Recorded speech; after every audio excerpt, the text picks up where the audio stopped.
We're going to go over the basics of hypothesis testing. And what that basically means is this. A hypothesis is an idea or a statement. Okay, either one of those is a good definition. Again, a hypothesis is you come up with an idea, right? And we translate it from an idea into a statement.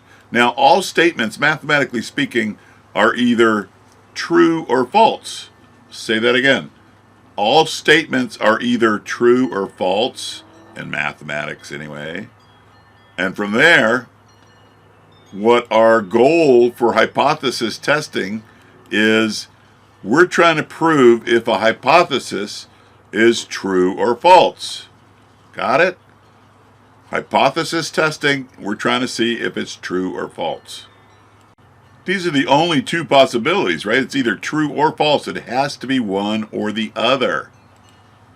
So if we can prove one of these is false, we can accept the other one has to be true. Let's say that again. If we can prove that one of the hypothesis side is, whether it's true or false, if we can prove one of these is false, we can accept the other as true. It's kind of complicated, but it gets easier once we start putting numbers to this.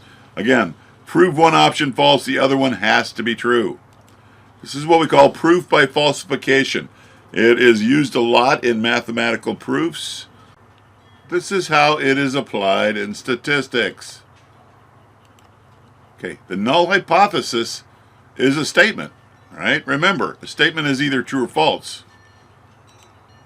So the null hypothesis is one side of that coin.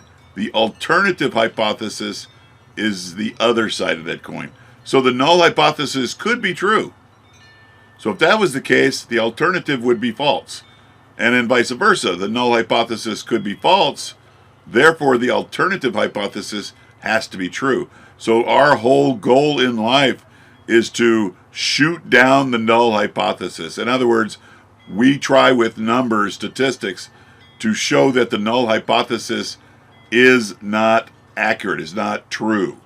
And I use prove with quotation marks around it because, remember, statistics doesn't really prove anything, right? It shows trends, but it doesn't really prove without a shadow of a doubt anything. So let's keep going. And so remember, one of these has to be true. One or the other has to be true. It's a statement.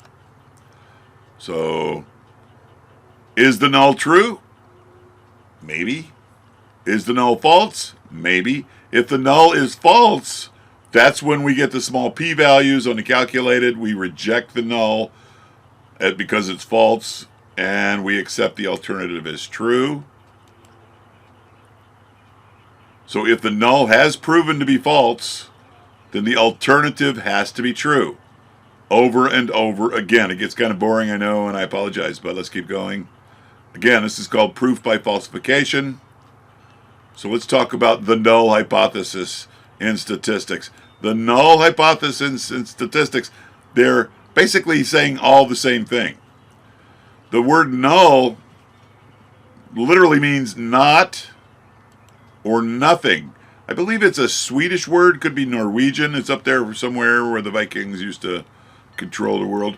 And that is the null rune, right? It's a zero with the line through it. I always thought that looked pretty cool. But that's the null hypothesis. So keep saying that. The null hypothesis will practically always, there's one exception we'll be going over here in a minute, but practically all null hypothesis will have the word not or nothing in it.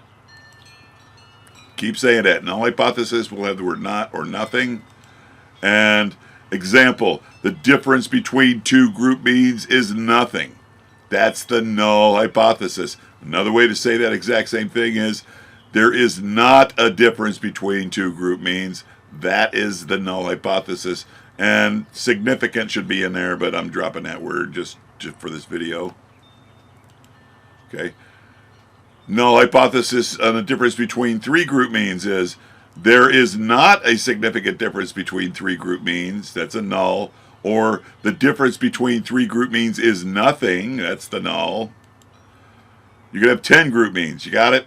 So this is all your t-tests and all your ANOVA family, right? You're looking for comparisons between the means that show a significant difference between those means, okay? But that's the null hypothesis for the t-tests and the ANOVAs.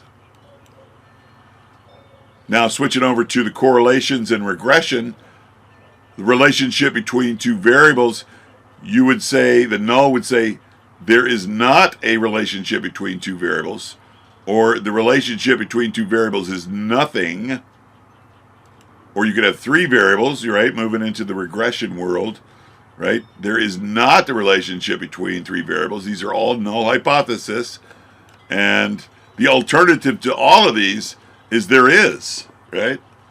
So there is a significant difference between the means. There is a significant relationship between the variables. Those are all alternative hypotheses. So it doesn't matter how many variables you're talking about. The null hypothesis will say it will have the word no or nothing in it, right? No relationship, no nothing going on. Now let's talk about the null hypotheses for the assumptions. So remember the word no and not, nothing, right? So the data assumption was not violated. That is a null.